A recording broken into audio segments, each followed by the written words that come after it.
Hello everyone and welcome to AeroTap.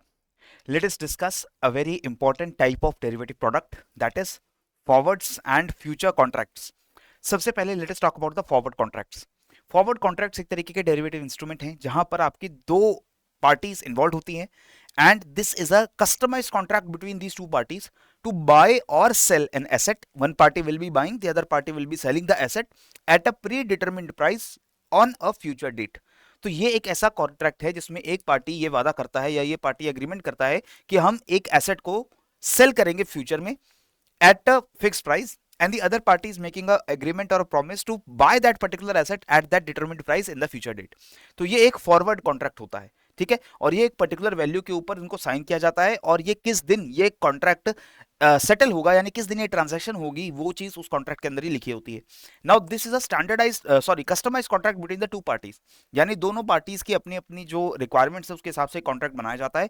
इसीलिए over the counter trade जो होते हैं या फिर बनते हैं. ओवर द काउंटर होने का मतलब है कि these are not traded on exchanges. Exchanges पे जो आपके इंस्ट्रूमेंट्स बाय या सेल किए जाते हैं they are meant for the public and they are standardised contracts, right. लेकिन आपका जो फॉरवर्ड है ये कस्टमाइज होता है, स्टैंडर्डाइज्ड नहीं होता है, ये आपको ध्यान रखना है. Clear. So why these contracts are signed? In order to obviously avoid the liquidity risk, price variations and losses in case of a downside of the price in the future. तो ये कोई अपना जो एसेट मैं own करता हूं या जिसको मैंने बोरो करके रखा हुआ है उस एसेट की वैल्यू कम ना हो उसके अगेंस्ट अपने आप को प्रोटेक्ट करने के लिए मैं फॉरवर्ड कॉन्ट्रैक्ट किसी पार्टी के साथ साइन करता हूं, ठीक है. इसके अलावा आपको ये भी ध्यान रखना पड़ेगा कि यहाँ ये जो फॉरवर्ड कॉन्ट्रैक्ट्स हैं ये एक बहुत ही स्पेशल टाइप ऑफ कॉन्ट्रैक्ट है क्योंकि यहाँ पर दोनों पार्टीज की नीड्स आपस में मैच करनी चाहिए. दोनों पार्टी को, जिस पार्टी को सेल करना है और दूसरी पार्टी जिसको बाय करना है, उन दोनों की नीड्स मैच हो कि वही एसेट एक पार्टी को सेल करना है दूसरी को बाय करना है. जो प्राइस एग्री होगा वो प्राइस भी दोनों पार्टीज को एग्रीमेंट होना चाहिए कि 1 साल बाद या 2 साल बाद हम इस प्राइस के ऊपर ट्रांजैक्शन कर लेंगे. So that is why it is not very easy to find the other party. अगर आप कोई कुछ खरीदना चाहते हैं तो ऐसा बायर ढूंढना आपको, ऐसा सेलर ढूंढना आपके लिए मुश्किल होगा, और अगर आप कुछ बेचना चाहते हैं तो ऐसा बायर ढूंढना आपके लिए आसान नहीं होगा.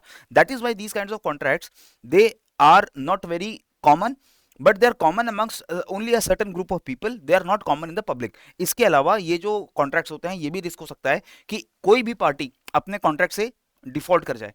जिस पार्टी को सेल करना था एसेट वो सेल करने से मना कर दे, या दूसरी पार्टी जिसको परचेज करना था वो परचेज करने से मना कर दे, तो उसके बाद जो डिफॉल्ट का रिस्क है उसमें फिर आपको लीगल एक्शंस आते हैं, लीगल कॉन्सिक्वेंसेस होते हैं. तो ये सारी चीजें भी इस फॉरवर्ड कॉन्ट्रैक्ट के साथ होती हैं, राइट. नाउ फॉरवर्ड के डिसएडवांटेज मैंने क्या कहा, पहला तो डिफॉल्ट रिस्क, दूसरा आपका पैसा जो है वो एक तरीके से आपकी कैपिटल वहां पर फिक्स हो गई क्योंकि आपने एक एसेट को ऑलरेडी डिसाइड कर दिया है कि इसको सेल करना है या बाई करना है at a future date at a fix price.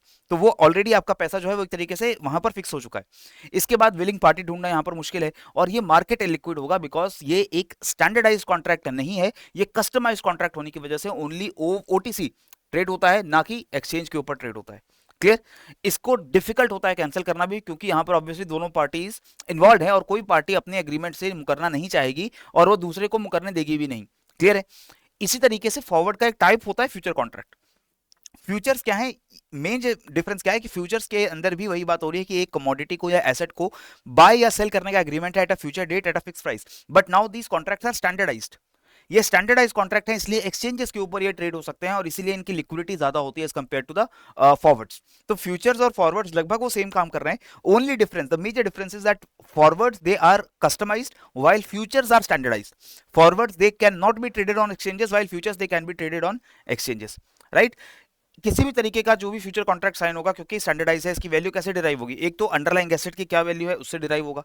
उस अंडरलाइंग एसेट को स्टोर करना, इंश्योर करना, ट्रांसपोर्ट करना, उसमें भी जो खर्चा आएगा उससे भी उसकी वैल्यू बढ़ेगी. लेकिन उस अंडरलाइंग एसेट से जो इनकम जनरेट होती है वो उसके कॉन्ट्रैक्ट से माइनस होगी. फॉर एग्जाम्पल अगर मैं ये एग्रीमेंट कर लेता हूं with party A and party B that there is an asset. वो एसेट क्या हो गया, लेट अस से वो एक बॉन्ड है. ये बॉन्ड को पार्टी ए एक एग्रीमेंट के तहत पार्टी बी को सेल करेगी आफ्टर 1 ईयर और वो जो प्राइस कितना होगा वो प्राइस फिक्स हो गया.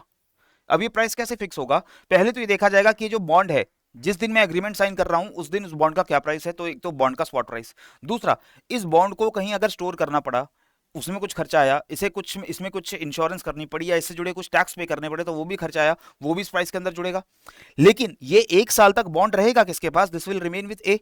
सो if there is any reward or income coming from the bond, यानी इससे अगर कोई कूपन पेमेंट आती है 1 साल के लिए तो किसके पास जाएगी, ए के पास जाएगी. इसलिए इस बॉन्ड का प्राइस में से जब भी हम प्राइस डिसाइड करेंगे इसके स्पॉट प्राइस को ऐड करेंगे उसमें उसकी कोई दूसरी कॉस्ट इन्वॉल्व है उसको ऐड करेंगे, और जो इनकम आती है उसको माइनस कर देंगे, क्योंकि वो इनकम ऑलरेडी सेलर को मिल गई है, तो इसलिए वो प्राइस जो है बॉन्ड का थोड़ा सा कम हो जाएगा, क्योंकि बॉन्ड ने कुछ इनकम जनरेट करके ए को दे दी है, उसका फायदा बी को नहीं मिलेगा, तो इसलिए बी उसके प्राइस में से सब्ट्रैक्ट कर लेगा। तो ये एक तरीका होता है किसी भी तरीके के फ्यूचर कॉन्ट्रैक्ट की प्राइस को डिराइव करने का। क्लियर? सो ये एक बहुत ही सिंपल ब्रीफ सा डिस्कशन था related to the topics of forwards and futures. लेकिन अगर आप और डिटेल में ऐसी क्लासेस को अटेंड करना चाहते हैं, छोटे छोटे कंसेप्ट को समझना चाहते हैं, then you can be a part of our live crash course. Batch number 3 is starting now, और बैच नंबर 3 को अगर आप ज्वाइन करना चाहते हैं, इस बैच में आपको लाइव क्लासेस मिलती हैं फॉर ऑल द 4 कंपोनेंट्स। आपको कंसेप्ट नोट्स यानी कि चैप्टर वाइज नोट्स मिलते हैं, जिन्हें आप रिवीजन के लिए यूज कर सकते हैं और अपनी किसी और रीडिंग मटेरियल को पढ़े बिना अपनी तैयारी कर सकते हैं। एंड टेस्ट सीरीज, हर कंपोनेंट के लिए आपको 10 फुल लेंथ टेस्ट मिलते हैं, यानी 100 questions into 10, that is 1000 questions पर कंपोनेंट। तो ये सारा जो कोर्स है आपको एक बहुत अफोर्डेबल प्राइस में 80% डिस्काउंट के साथ अवेलेबल है, अगर आप कोड यूज करते हैं live80। So if you want to explore this course, you can go to the link which is given in the description box, वहां पर जाकर के हमारे कोर्सेज को आप चेकआउट कर सकते हो। और कोर्स को सब्सक्राइब करने से पहले जो डेमो कोर्स है, जो एक स्टार्टर कोर्स है, जो फ्री ऑफ कॉस्ट आपको अवेलेबल है, उसको आप लोग देख सकते हैं, क्लासेस की क्वालिटी देख सकते हैं, और आप कंटेंट की, नोट्स की, टेस्ट की, क्विजेस की क्वालिटी एक बार चेक करके फिर डिसाइड करिए कि whether you want to buy this course or not. So that is it that I had to share with you in this particular video. If you like this, please like our video and subscribe to our YouTube channel. सभी लोग पढ़ते रहें, बढ़ते रहें। जय Hind and जय भारत।